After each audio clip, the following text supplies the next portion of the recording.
The Petroleum Products Retail Outlets Owners Association of Nigeria, PetroAN for short, has announced plans to suspend the lifting and dispensing of petroleum products nationwide for 3 days, with effect from September 9.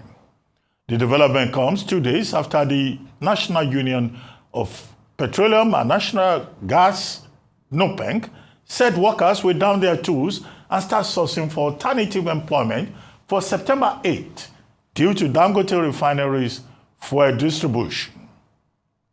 Meanwhile, the federal government has said that the 5% surcharge on fuel is not a new tax, as introduced by President Bola Tinubu's administration. Chairman of the Presidential Committee on Fiscal Policy and Tax Reforms, Taiwo Oyedele, said in a statement on Friday that the fuel charge has existed since 2007 under the Federal Roads Maintenance Agency FEMA Act. He explained that it was only added to the new Nigeria Tax Act for clarity and transparency, not to begin right away. I'm now being joined by oil and gas expert Mr. Dan Kunle to examine these developments.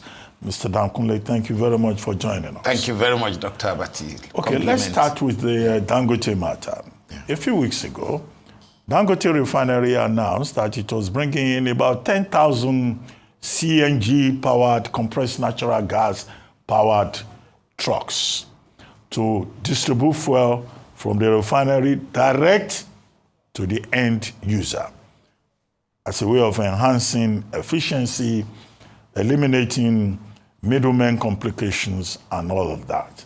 But now, PetroAN, the marketers, the NLC, who else is there? You know, a number of groups.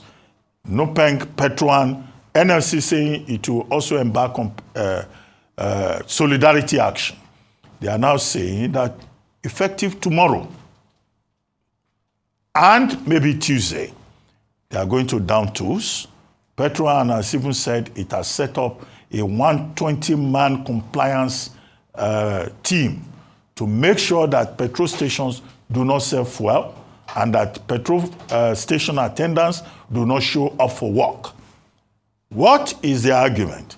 The argument is that what Dangote refinery is trying to introduce is a monopoly to rob them of jobs, to rob them of space, to take over the energy sector in Nigeria, and that monopoly is unacceptable to them. But you have written a piece, which I saw this afternoon, where you were saying deregulation of the petroleum sector is now threatened by trade unionism. Well, as it is, it looks like this is the Dangote refinery fighting for its own survival. The marketers and PetroAN and NUPENG also fighting for their own survival. But you seem to be on the Dangote side. What's your... You are in a better position to state your arguments. Dr. Abati, I'm on the side of the Nigerian people.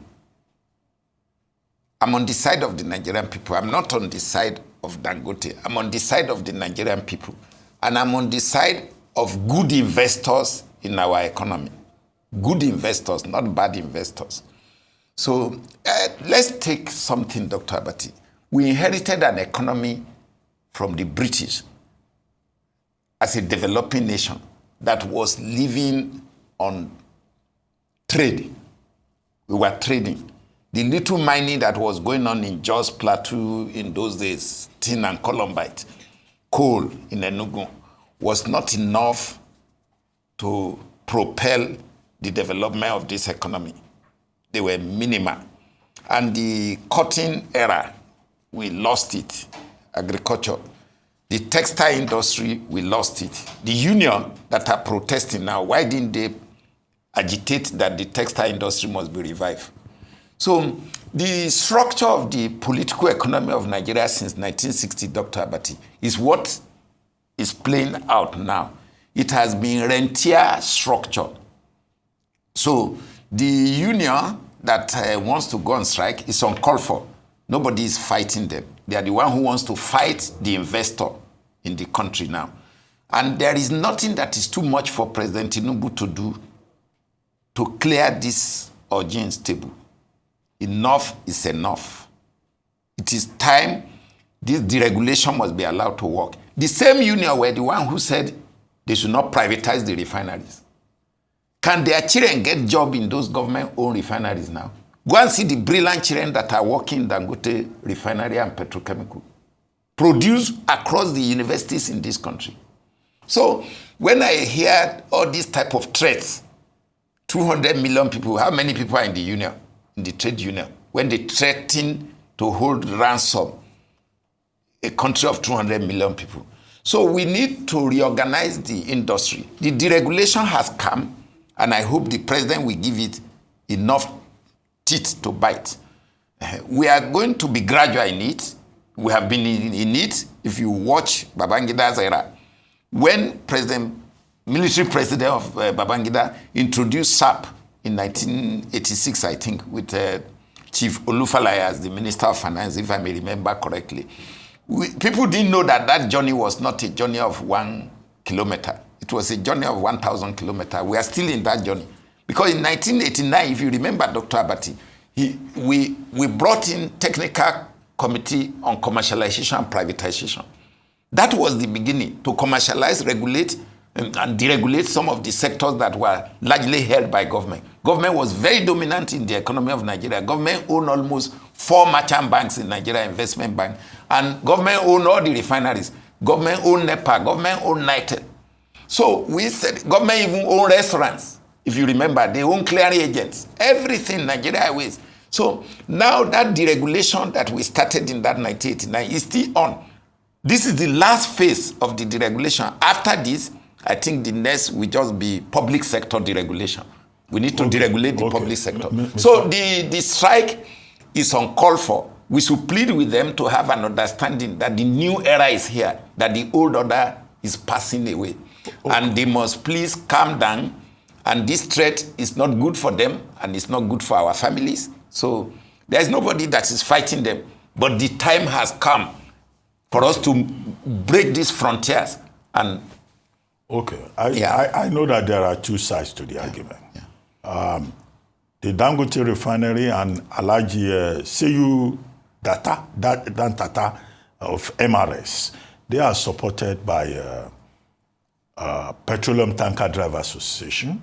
They are supported by the Direct Trucking Companies Drivers Association of Nigeria. A traditional ruler, the chairman of the Bayelsa State Traditional Rulers Council, His Royal Majesty, also says, look, Petron and Nupeng, they don't have a point. But one of the paragraphs in your piece that I have read says competition, not sabotage. Now, if you take Nupeng and Petron together, they don't have up to 10,000 trucks on the road. Then Dangote comes into the market, he brings over 10,000 trucks. They too have wives. They have children at home. Dangote can just wipe them off the surface of the earth. Dr. Abati, this is their complaint. Thank you, Dr. Abati. This is not one day. They saw it coming for the last 2-3 years, but they didn't believe that he could bring that level of scale to the market. So now this your postulation, Dr. Abati, now brings the issue of the regulator. The midstream, downstream regulatory authority supposed to say, oh, in 2-3 years' time, this big refinery is going to come. And because of the nature of the product, you better come and be adjusting yourself. See, central bank is the regulator of all commercial banks. From time to time, central bank will say, oh, go and increase your capital base as commercial bank. National Insurance Commission say, oh, all insurance companies, go and increase your capital base. Why is the midstream, downstream regulatory authority not calling all these small groups that have been all over the place all these years, rentiers, parasiting on the NNPC? I said it, the feeding bottle is going to go. And they don't want to accept that this feeding bottle is going. So it's like this. The midstream, downstream regulatory authority has responsibility to transit this industry from the parasitic system to full-fledged industry. So anybody who brings scale to that industry, to that sector, like Dangote has done, like MRS is doing. By coincidence, okay, MRS has been in the market also, but now he has national spread and he has scale against the other petrol stations. So if people are offended by that, that is the meaning of market economy. Bring your scale. Rockefeller brought scale and control America. So why are they against the man who brought scale now? What of all the sacrifices he made? And there is no sacrifice that is too much for this country to move forward. We have stayed behind for too long. For too long. This is the only project, Dangote refinery, I have said it. He deserves Nobel Prize. If it were not to be the issue concerning the parameters for awarding it. Because as it is today, where is the argument about monopoly? Competition has come to the marketplace. If government refinery combined 450,000 cannot compete with Dangote, good enough. That is not, okay, governments will invest money and increase it to 700,000 now to compete with Dangote. The field is open. But I am sorry to say that those government refinery also, that this same group of people, NUPENG, have been living on. See what they did to us in 94, 95, 96, 97, if you remember. If Abacha were not a military era, they would have almost held this country stranded. So I think it's time for us to separate the accusation and the allegation that somebody is a monopolist and real investors. This guy is a real investor. He has broken all the frontiers. Okay. So they should go and organize themselves, okay, and align, collaborate to survive. Okay. Otherwise, I have said, Chapter 11, straight, they should apply for Chapter 11. Bankruptcy, straight. And if government can provide a safe landing arrangement for them, that one is their responsibility with government. But the regulator has not done a good job. Okay. I don't know why the president is still keeping that regulator there. Okay. That place is due for disbandment. Okay, Mr. Kunle, I think you were involved in the Bureau of Public Enterprises in the past. Now, let me ask an umbrella question. What does this say about the business environment in Nigeria, about investment? The president is always traveling. He's always saying he's encouraging investment from local persons, from foreigners. Now, a man like Alhaji Aliko Dangote, he had cause to say that, look, everybody was discouraging him to set up a refinery. And that there were, there was a cabal in place that didn't want his Dangote refinery to work. But he's not alone. We have seen in recent times that people who invest in this economy have a lot of issues. If it is not with other players in the environment, it will be with banks. Banks that will say, oh, this investor has collected our money. He's using it to do other things. Or it could be with government. The most recent example involving a particular young man who was said to have collected 5.7 billion naira from Enugu state government and seems to have done nothing. And he has collected 5.7, and EFCC is looking for him. Shouldn't he go and make himself available? There are other examples, of other people that banks are disturbing. So sometimes, people like us, ordinary, innocent, patriotic Nigerians, look at it and say, why are these business people disturbing themselves? Because if competitors don't come after you, EFCC will come after you, security will come after you, government will say you have used their money, collected their money to marry another wife. So what does this say about the business profile of Nigeria?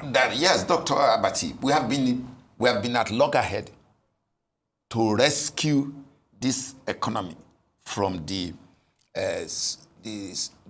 wrong structure we inherited. It was, okay, we didn't start to transit on time to full market economy. So thank you for bringing this issue. The domestic investors in Nigeria are facing challenges every day because the institutional structure of government are hostile to the local investors. Aliko just stand out to be one of the most persistent and focused human being in Nigeria. With his other colleagues like Bua, they have done very well. Tony Elumelu, all of them, okay. They are also Femi Otedola. They were consistent and persistent. So the environment is hostile. I was before I joined BP Privatization Agency, Dr. Abati, I've been to all government-owned factories in Nigeria, from Iwokwi paper mill, before I joined BP. So I had a good understanding of the relationship between government, Ministry of Industry, Ministry of Finance, and MOFI, Ministry of Finance Corporation, and those industries owned by government. The cement factories, the banks were owned by government. So it was a government-controlled economy before privatization kicked in. That law, military president IBB must be given the honor for kickstarting it, because you saw what happened with Thatcher in Britain. To rescue the economy from the hand of government control institution is always a problem. So now to come to the issue of the various types of failure that the domestic investors faces with banks, with EFCC, is a myriad of problems. But let me just isolate one and give you an example. Like that young man they said Enugu is looking for now. It is, at times, government contracts in Nigeria is being frustrated, forced by government. All the cases I have been involved, I'm not a lawyer, but I have intervened. Go and check. Government will give you contract and say we give you down payment. Down payment will be delayed more than 2-3 months, at times even 9 months, you will not get the full down payment. So already they have already defaulted. No, then in this case, yeah, they say it collected 50%. Okay. Upfront, okay. 5.7 billion.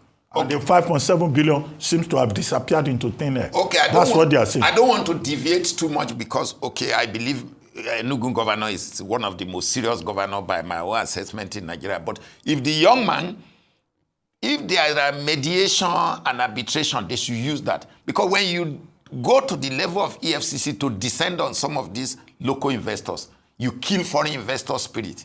Because they will say, oh, you are treating your own people like this locally, then how can I bring my money? So if that guy has not really, if he didn't perform, if he has diverted the money, they should find a way to sort it out with him, but not to go to the extent. They should have lawyers, senior lawyers that can sit and say, look, you have not done well, young man. We don't want to ruin your career. Let's come to table. Oh, yeah, that money you have diverted is wrong. If EFCC invites somebody, yeah, shouldn't the person show up? No, he should go. Should he get to the extent of being he should go honorably. But again, let me tell you one thing about EFCC stigma in Nigeria.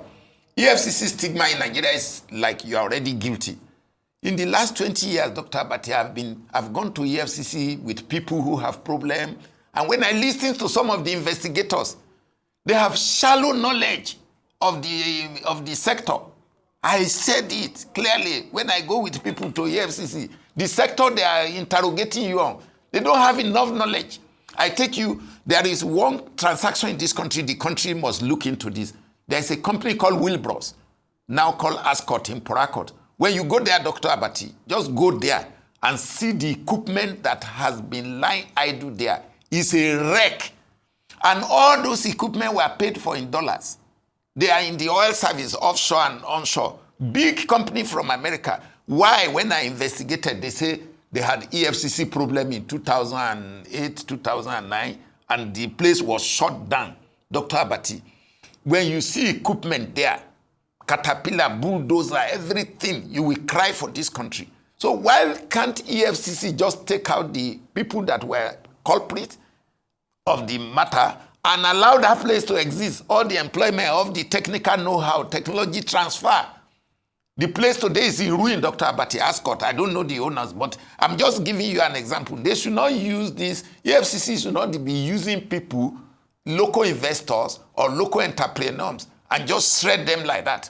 Because you still need to grow the domestic economy with your own people, not foreigners. So let us, don't let us dabble. Local investors that collect money should also perform. They should perform. They should not run away with. They should not take loan and run away. That culture must be stopped. It's because of the nature of Nigeria. People want to live big. Oh, Kunle must be very rich. I cannot be rich. I didn't take much risk in my life. So I can't be rich and I will not steal money. But people want to be ego. There's too much ego, Dr. Abati. Okay. So that is, don't let us go into all those ones. People who have done very well, like Aliko Dangote, like Seyu, like all of them, let us encourage them because they are the only one who could liberate this economy. Which foreigner will come and liberate your economy for you? That is the issue.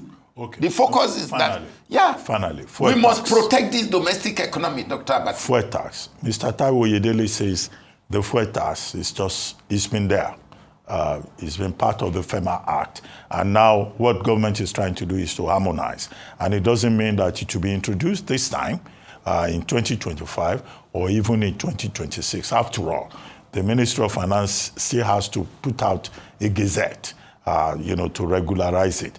But when Nigerians hear fuel tax, 5%, after removing fuel subsidy, you come again, you say, okay, we have removed it from FEMA Act, but we have put that 5% somewhere else.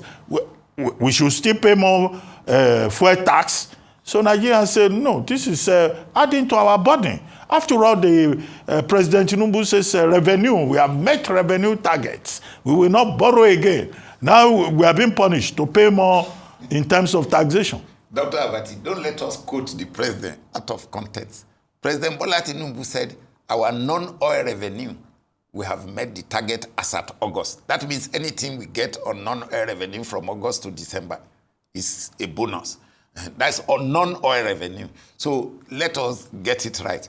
That, again, does not mean, because that total non-oil revenue collected now cannot cover the projected expenditure of the 2025 budget. So he still needs money.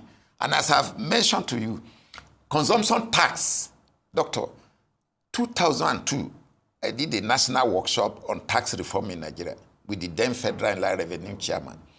And if you don't pay tax, all successful economy in the world, the tax system is income redistribution system. So consumption tax is the one that makes you decide, should I buy this thing or I should not buy? Because you're paying. Nobody likes to pay tax anyway. Exactly. After all, Angela Arena, you just lost her position because of tax. Yes, so in this indirect way of taxing you and me to regulate our consumption, if I want to buy full tank, I will say, no, I don't have enough money now, buy half tank. So if I'm to go out 3 times a week, I reduce it to maybe 2 times a week. So it's to still curtail you. And in any case, if we have subscribed to climate change agreement, then we must put carbon tax on our consumption of petroleum products. We have to put carbon tax so that all the people running generators in their home with diesel and everything, let them pay something extra because they are polluting the air. We are going to pay for it later. So I don't think even 5%, as I always said, is small, but let's start from there. So as long as the government will utilize this circle of revenue properly so that leakages are minimized, there's nothing wrong in petroleum profit tax. We did it under Abacha, and late President Buhari was the one who managed the proceed. It was not that too bad, okay?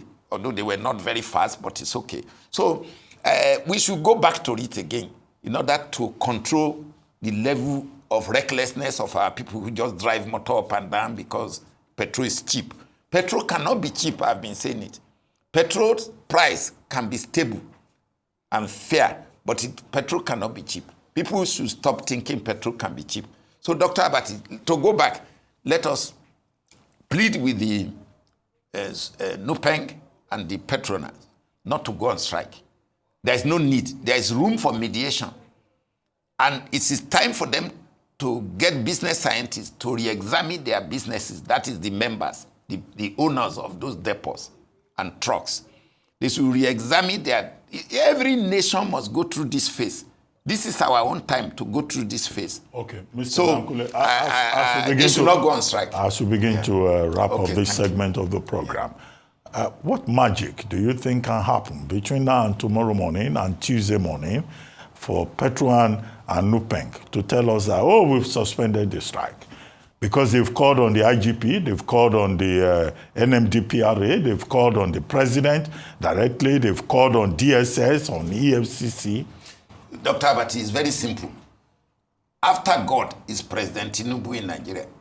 So President Tinubu is on working leave, luckily, for us. So that means he can still work where he is. And maybe his media team are listening to us. We should plead with President Tinubu to intervene so that this tomorrow arrangement can be aborted. And the Vice President is on ground, and Attorney General is on ground, So we have enough. Aliko Dangote is not the one fighting them. Seyu Dantata is not the one fighting them. Nobody is fighting they are just feeling uncomfortable because they feel that their empire is being threatened. But that empire was built on a very weak foundation from the beginning. But it's not their fault. It was a rentier system. Where is PPMC today? Where are all the depots of government? Where are the refineries of government? Where they used to feed fat? So this is the shift. This is life. Okay. I'm sorry. They invested money. Okay. I'm just a business consultant. I have a helicopter view of every sector of the economy. So I wish us the very best. The strikes should not happen. Okay. I plead with President Tinubu to ensure that does not happen. Okay. On that note, thank you very much, Mr. Dr. Kunle. Yeah. I would like to thank you very much for joining us on This Day Live, this Sunday Talk Show.